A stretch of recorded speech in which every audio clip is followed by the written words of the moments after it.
ચાલો હવે ચેપ્ટર 6 ની અંદર આપણે આગળ જોયું છેલ્લે જોયું આપણે થર્મોપ્લાસ્ટિક અને થર્મોસ્ટેટિક પ્લાસ્ટિક વચ્ચેનો ડિફરન્સ બરાબર distinguish the thermoplastic and thermostatic plastic or write difference between thermoplastic and thermostatic plastic.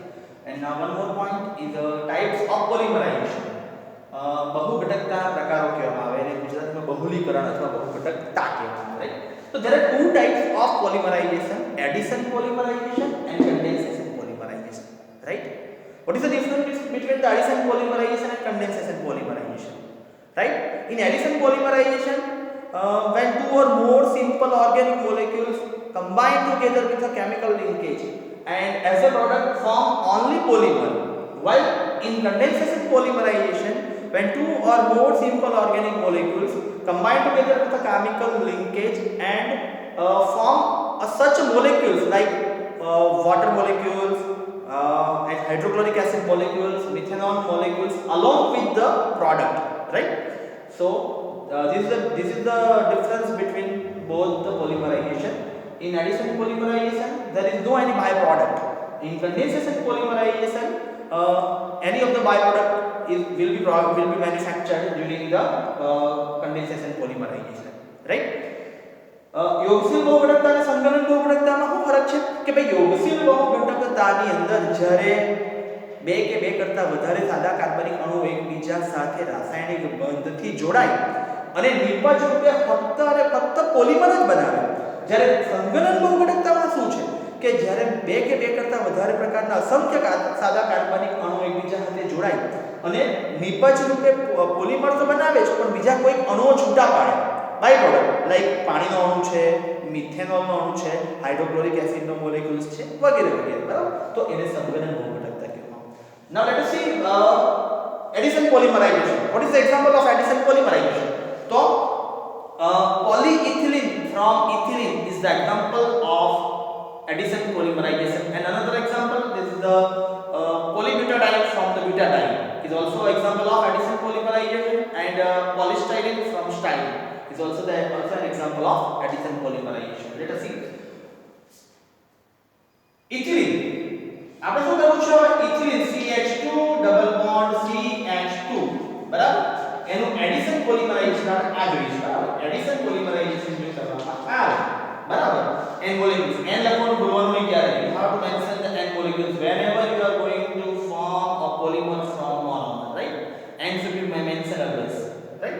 ચાલો હવે શું થશે, મોનોમરમાંથી જ્યારે પોલિમર ફોર્મ થાય બરાબર, then in a linear molecules the double bond will be a single bond and the single bond will be a double bond, right? ચાલો તો અહીંયા ડબલ બોન્ડ છે તો CH2 ડબલ બોન્ડ છે તો થઈ જાય સિંગલ બોન્ડ CH2 બંને એન્ડમાં સિંગલ બોન્ડ અને એન્ડ, આનું નામ છે ઇઝ અ ઇથિલિન, બરાબર? અને આનું નામ છે ઇઝ અ પોલીઇથિલિન. આમ છે પોલીઇથિલિન ને ખબર ને, તમે બજારમાં જાઓ અને પેલી જે પ્લાસ્ટિક બેગ માંગો જબલું એને આ પોલીઇથિલિન છે, પોલિથીનની બેગ છે, બરાબર? ચલો બ્યુટાડાઇન જોઈએ તો butadiene the structure of butadiene CH2 double bond CH single bond CH double bond CH2, બરાબર? n molecules, right? which on addition polymerization gives polybutadiene, right? so મેં તમને કીધું તેમ આગળ કે આ linear molecules છે, ડબલ બોન્ડ સિંગલ બોન્ડ થઈ જાય ત્યારે કે જ્યારે પોલિમર ફોર્મ થાય ત્યારે double bond double bond single bond single bond બંને છે single bond n times, that's it, બરાબર? તો અહીં CH2 ડબલ બોન્ડ છે તો અહીં આવશે હવે સિંગલ બોન્ડ, અહીં CH સિંગલ બોન્ડ છે તો અહીં આવશે double bond CH, double bond છે તો પાછો આવશે સિંગલ બોન્ડ CH2 બંને છે સિંગલ બોન્ડ અને n, બરાબર? આનું નામ છે આ બ્યુટાડાઇન. શું છે આ? ઇટ્સ અ બ્યુટાડાઇન અને આને કહેવામાં આવશે ઇટ્સ અ પોલીબ્યુટાડાઇન, રાઈટ? તો આ છે એડિશન પોલિમરાઇઝેશન. કારણ કે આની અંદર બીજી કોઈ બાય પ્રોડક્ટ નહીં બને, મોનોમરમાંથી ફક્ત ને ફક્ત પોલિમર જ બને. જ્યારે આની અંદર કન્ડેન્સેશન પોલિમરાઇઝેશન જ્યારે આવે સંઘનન બહુઘટકતા, એમાં પોલિમર તો બને પણ પ્લસ બીજું કંઈ બને, બરાબર? ખ્યાલ આવે? હવે કન્ડેન્સેશન પોલિમરાઇઝેશન નું આપણે એક્ઝામ્પલ જોઈએ, બરાબર?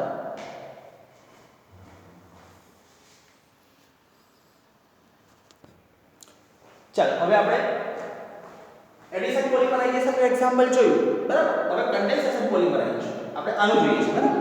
તો કન્ડેન્સેશન પોલિમરાઇઝેશન સંઘનન બહુ ઘટકતા કહેવાય ગુજરાતીમાં બરાબર.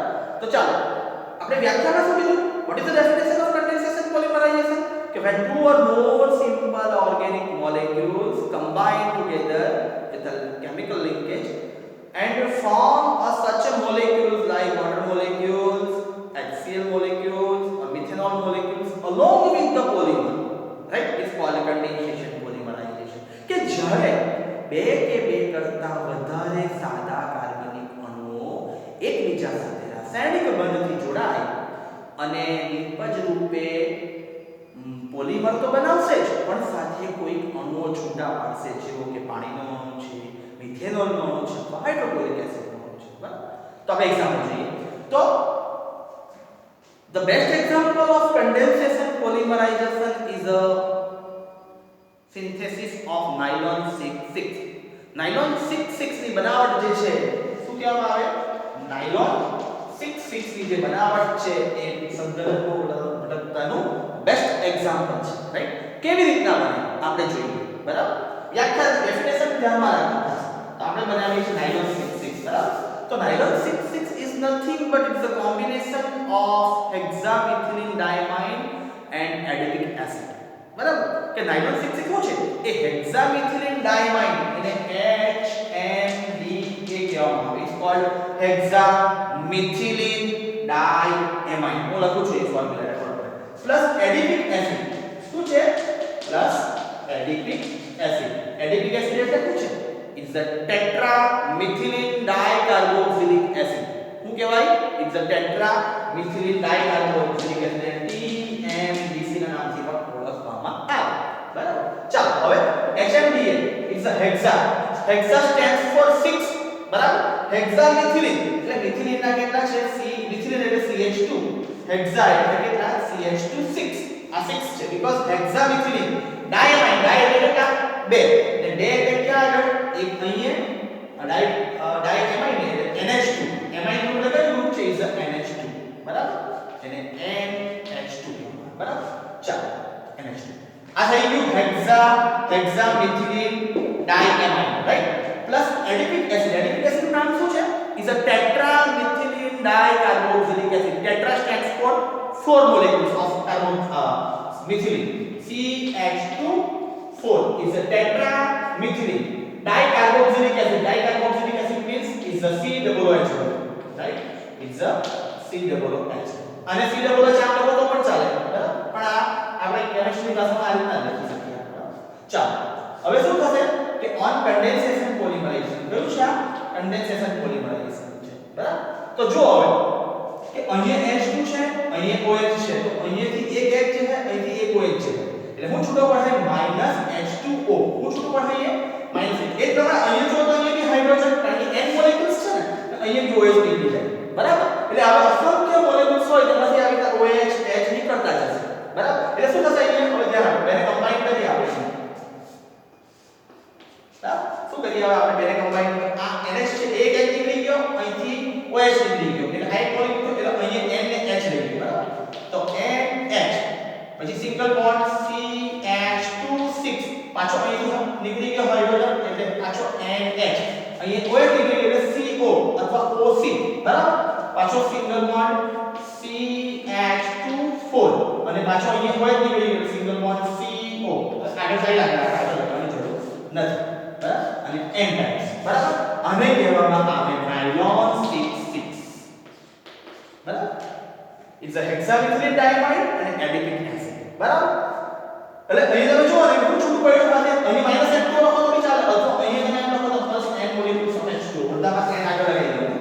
N ભૂલવાનું નહીં ક્યારે. સોરી અહીં આવી ગયો N બરાબર.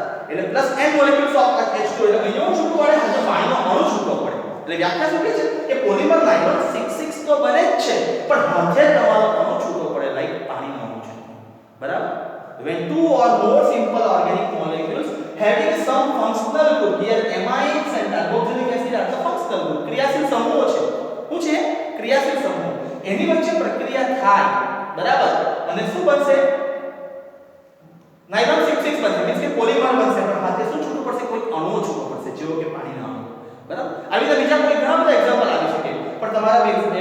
તમારી એક્ઝામ માટે અને તમારા સિલેબસમાં સૌથી બેસ્ટ એક્ઝામ્પલ છે નાયલોન 66 બરાબર. ઘણીવાર એક્ઝામમાં પૂછે છે કે નાયલોન 66 ની બનાવટ અને ઉપયોગો લખો. બરાબર. આ તો થિયરી છે ઇમ્પોર્ટન્ટ, પણ અલગથી પૂછવામાં આવે કે નાયલોન 66 ની બનાવટ અને ઉપયોગો લખો. બરાબર. તો write the synthesis and uses of nylon 66 ત્યાં તમારે આ લખવાનું રહે. બરાબર. ઓકે, તો ક્લિયર. તો એડિશન પોલિમરાઇઝેશન અને કન્ડેન્સેશન પોલિમરાઇઝેશન યોગશીલ બહુઘટકતા અને ક્રિયાશીલ સંકલન બહુઘટકતા. સંકલન બહુઘટકતા મેં તમને કીધું છે કે પાણીના અણુ છૂટો પડે કે જ્યારે બે કે બે કરતા વધારે સાદા કાર્બનિક અણુઓ કે જેઓ ક્રિયાશીલ સમૂહ ધરાવતા હોય, NH2 ક્રિયાશીલ સમૂહ છે, અહીંયા COOH ક્રિયાશીલ સમૂહ છે. એડિશન પોલિમરાઇઝેશનમાં ક્રિયાશીલ સમૂહ ધરાવતા નથી અણુઓ. બરાબર. આની અંદર કમ્પલસરી ક્રિયાશીલ સમૂહ ધરાવતા હોવા જોઈએ, having some functional groups. બરાબર. Monomers having some functional group. બરાબર. તો અને ત્યારે જ્યારે બે જોઈન્ટ થાય ત્યારે ક્રિયાશીલ સમૂહમાંથી કોઈ પણ અણુ છૂટો